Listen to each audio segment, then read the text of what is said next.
Hello, everyone. Welcome back.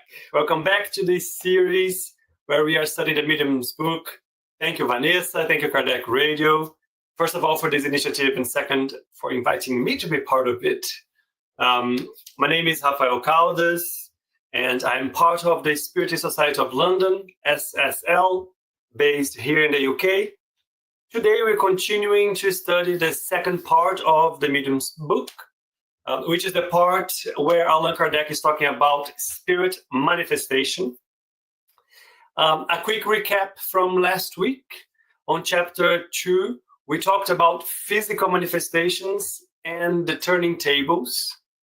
Physical manifestations being the ones that create effects that we can perceive with our senses, noises, objects moving, appearances, anything that we can see, we can hear, feel with our touch. We also talked about how these manifestations exploded in popularity in the mid-1800s, took over saloons in Europe, in America, and everywhere. People would get together to see tables and other objects move, turn, tap, make noises, and etc. Usually the objects used were tables, simply because most rooms have a table. It's an easy object, it was always available. And that's why it was the name was turning tables. I also mentioned that these events became popular and a lot of people were curious about it. They used it as a source of entertainment. After a while, they lost interest. Something else was, it was trending. But there was another group of people that were taking it a bit more seriously, and they decided to truly investigate, dedicate time, energy to understand the phenomenon, try to explain what was behind it. Kardec being one of them.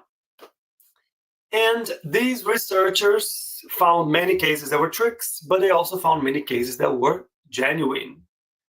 And of course, a lot of people would jump at the opportunity to discredit everything, all of the manifestation, because of these tricksters. But as I said, a lot of the cases were genuine. There was a lot of people that were reliable, honorable, independent, that would investigate and attest the truthfulness of the facts.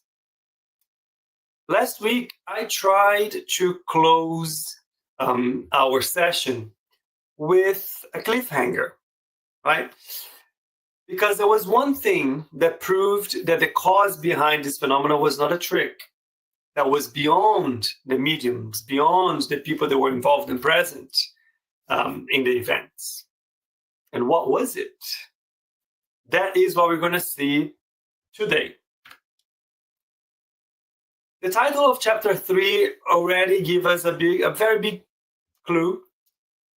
Chapter 3 is called Intelligent Manifestations. So let's have a think about it.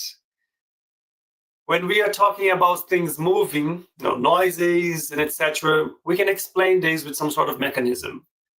There could be some electric current being used or some sort of magnetic force that was being deployed. But the thing is, as soon as we started to ask questions and we developed ways of receiving answers to these questions through this phenomenon, then a very important new element was added to the equation.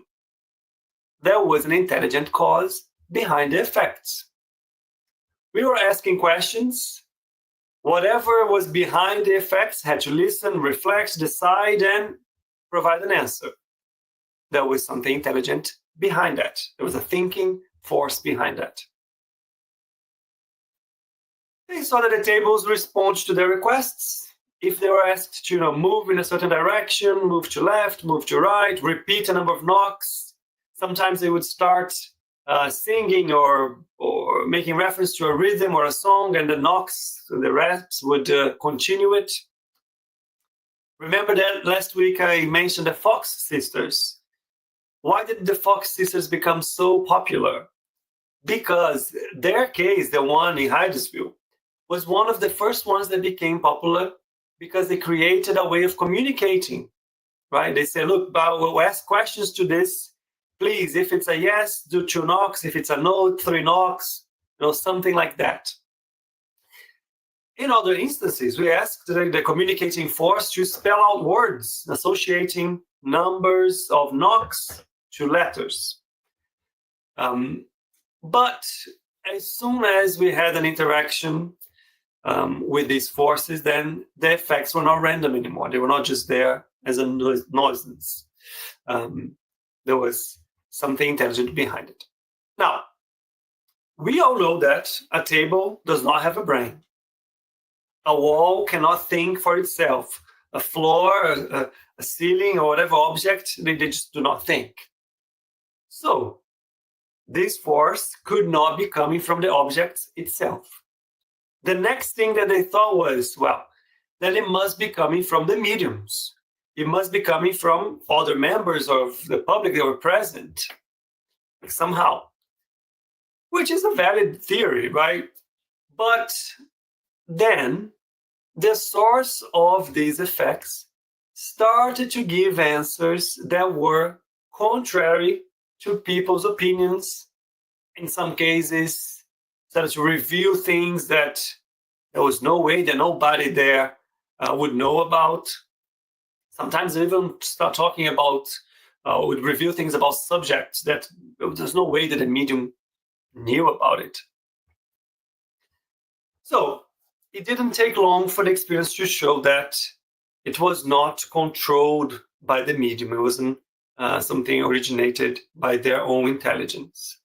There are even cases, quite a few cases, of communications that were given in languages that were unknown to the medium. Now what, right? Where do we go from here? So, remember these gentlemen, right? I brought them last week. I brought their names because they are examples of people that decided to study the phenomena seriously from a scientific perspective. It was at that point, right, that when the phenomena revealed an intelligence force behind it, that these investigators, well, I'm calling them investigators, but truly they were scientists. Well, it was in that moment that they understood, they saw open up an entire field for new investigations in front of them. But then you're going to ask me, Rafael, what do you mean? What topics? What cases? How did they know that? How were they so sure, and etc.? Let's see. I will bring a few examples for us so we can take a look, reflect upon it. I want to start with a case from a book called Haunted Houses. This book was written by Camille Flammarion, which is the second image here in the middle. Right?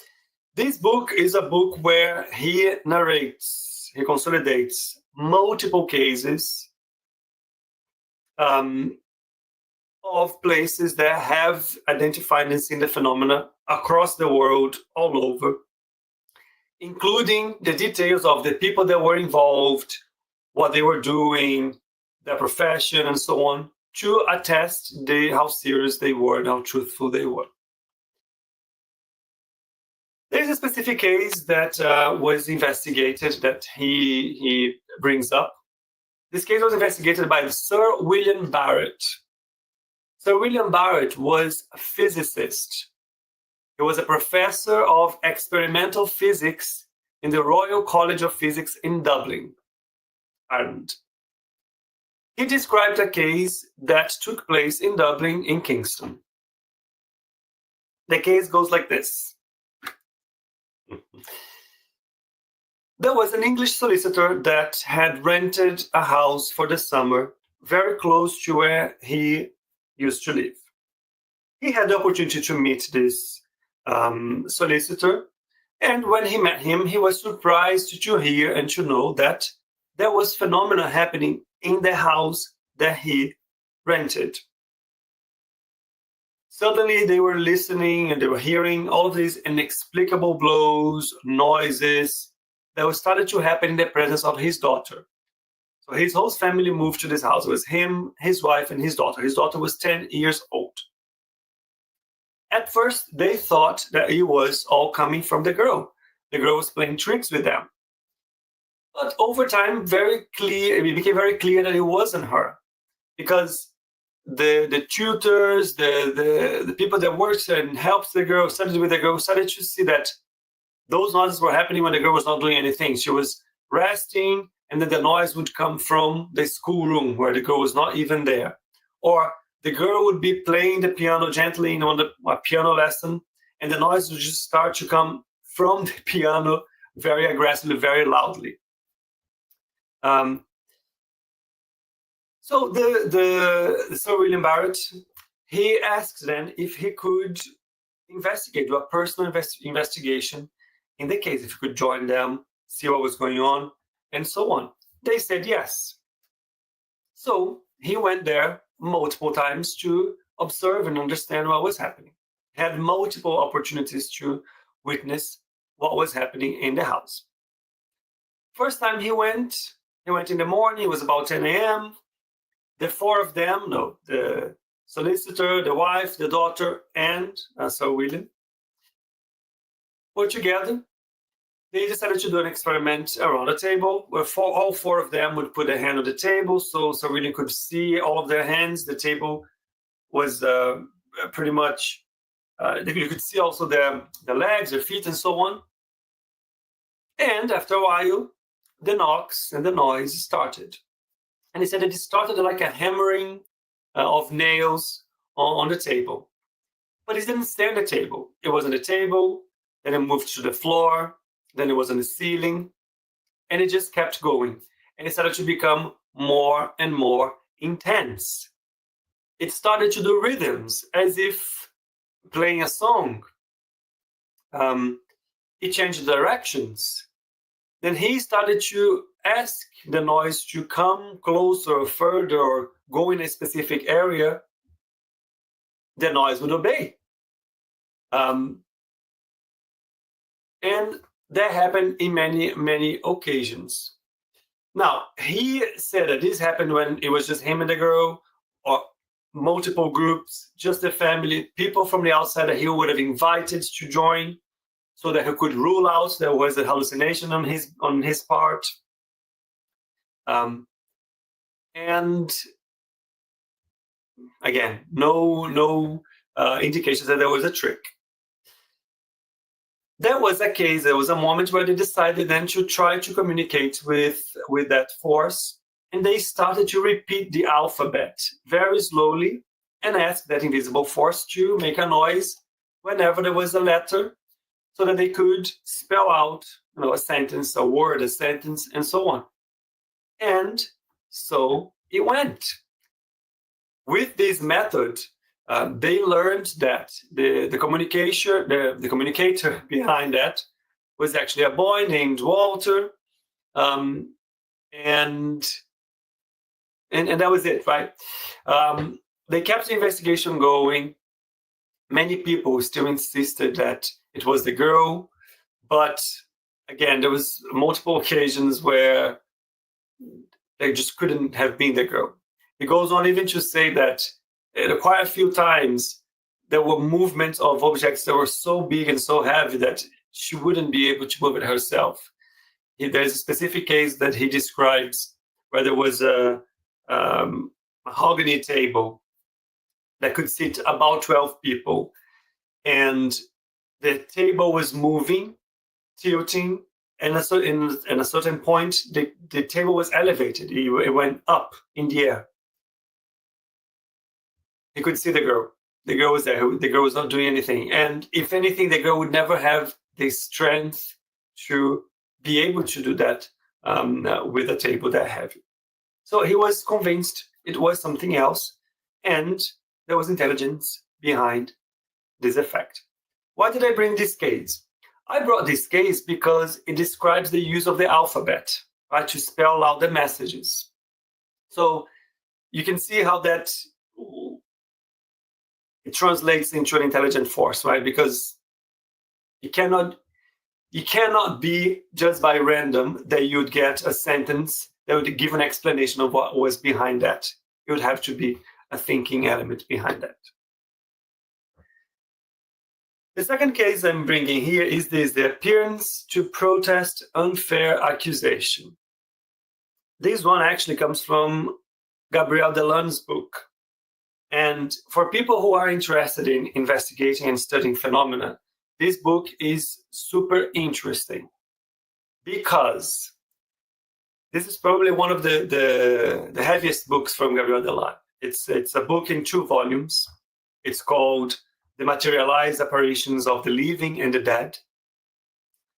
And Gabriel Delanne was super dedicated to research everything that was being done in that moment around mediumistic phenomena. He organized everything, all of the experiments, who was doing it, what was it called, how the experiments compared to one another, what were the similarities. He pretty much created a catalog. He categorized all types of phenomena that were studied and were seen around that period. So the materialized apparitions of the living and the dead. It's a very important book if you want to focus specifically on phenomena. So the case, right? The appearance to protest unfair accusation. Then one was, we were talking about a situation where a revelation came to it, or a piece of information came to it that was not part of people's knowledge. This case was described by an industrialist. We're going to call him Mr. A. Mr. A was an industrialist, and he had, as part of his staff in his service, a man called Robert Mackenzie. Robert Mackenzie had literally been rescued by this industrialist out of misery, and felt a lot of gratitude and a lot of fidelity to his patron. One day, Mr. A was in London. He was based in London. The Robert Mackenzie, his employee, let's say, was based in Scotland. One day, Mr. A was in London, and suddenly he saw an appearance storming to his office in his house. The appearance was of Robert. Robert came to him and begged him not to believe what he was about to be accused of. He didn't have time to talk, to do anything. He just vanished in the air, disappeared. Mr. A was still trying to understand what happened, where he went, what was it, what was going on, when suddenly his wife walked into the office, bringing a letter, holding a letter in her hand. The letter was saying that she had just received news that Robert Mackenzie had suicided, had passed, and it was a suicide. So he was shocked. He was like, first of all, he immediately understood what the message was about. He was being accused of a suicide. Mr. A said, you were not going to believe me, but this just happened. Just saw this happen. I saw Robert in front of me, and he came to say that, asked me not to believe in this accusation. So he decided he was not going to believe that. He thought something else was going on. After a while, a few days later, after investigation and so on, another letter came through. And the letter was clarifying that in reality, Robert had not committed suicide. He had been believed at first, but what happened was he mistook a flask from brandy with some poison, and he ended up dying because of that, but it was an accident. It wasn't suicide. That was clarified a few days later. Now, Mr. A didn't know he had died, didn't know any of that was going on, didn't know that this information was coming. So how would he know? How would he then know that he had died? He would be accused, the accusation was false, and so on. So you can still say, oh, it was an hallucination and so on, but it would have to be a very difficult coincidence, right, for all of that to line up. But anyways, I have another case, right? This other case was also involving a group. And this is the case that Kardec describes in this chapter in the Medium's book.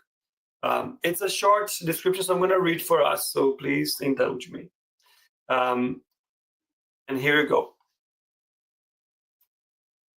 On an Imperial French Navy ship stationed on the seas around China, the entire crew, from the seaman to the captain, entertained themselves with talking tables. They decided to evoke the spirit of a lieutenant of the same vessel, who had died 2 years previously. He responded, and after several communications that surprised everyone, he used raps to say the following: I beg of you to pay the captain the sum of X, indicated the amount, which I owe him, and which I regret not having been able to pay back before I died. Nobody knew about it. The captain himself had forgotten all about it. He didn't know about this debt, which was quite small, by the way. However, upon checking his financial records, he found the entry of the lieutenant's debt in the exact amount indicated. Now we must ask, whose thought could have possibly been reflected in this instance? Again, it was a group, right? He's talking about it was a crew. The crew used to do that. They gathered the spirit of the lieutenant. He gave a very specific example with a case with a number. The captain himself did not even recognize that, thought there was, didn't remember that. And then he went to investigate and found in his records.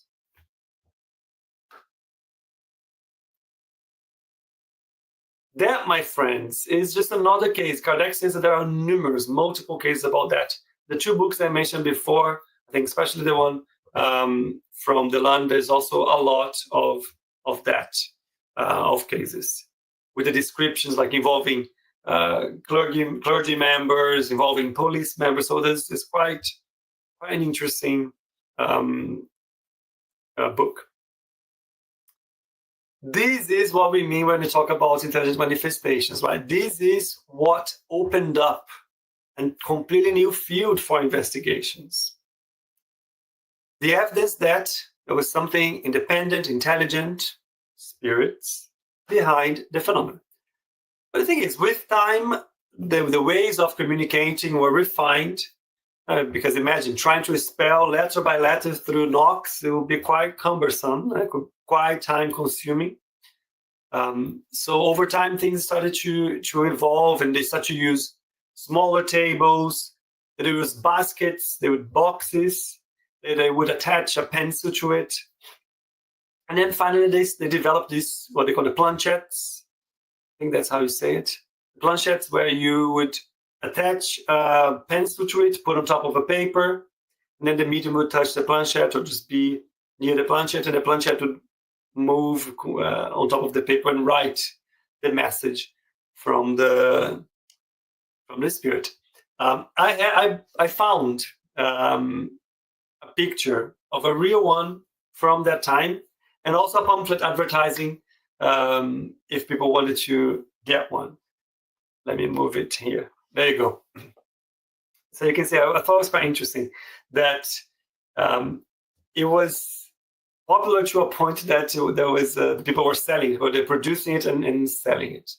So here you can see like the example, right? There was a little planchette to put on top of a paper with a pencil, and then be able to allow the spirits to move that and write the messages for us.